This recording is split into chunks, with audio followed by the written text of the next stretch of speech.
તો હવે આગળ વાત કરીએ વડોદરાના ઉંડેરામાં મોબાઈલમાં બ્લાસ્ટ થયો હતો। બ્લાસ્ટની આ ઘટના સામે આવી છે। ગેરેજમાં કામ કરતા યુવકના ખિસ્સામાં મોબાઈલ હતો તે દરમિયાન બ્લાસ્ટ થયો હતો। નેબુલાલ ચૌહાણ નામના યુવકના મોબાઈલમાં બ્લાસ્ટ થયો હોવાનું સામે આવ્યું છે। યુવકને હાથ અને પગના ભાગે પણ ઈજા થઈ છે। તો આ સાથે જ યુવકને સારવાર માટે નજીકની હોસ્પિટલમાં હાલ દાખલ કરવામાં આવ્યો છે।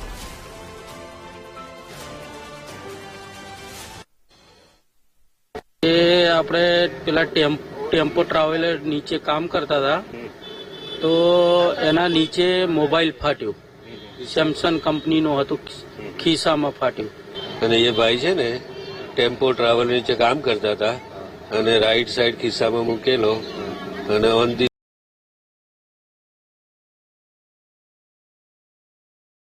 મોબાઈલ થયા છે। તો વડોદરાના ઉંડેરામાં મોબાઈલમાં બ્લાસ્ટ થયો હોવાનું સામે આવ્યું છે। ગેરેજમાં કામ કરતા યુવકના ખિસ્સામાં મોબાઈલ હતો તે દરમિયાન આ ઘટના બની હતી। નેબુલાલ ચૌહાણ નામના યુવકના મોબાઈલ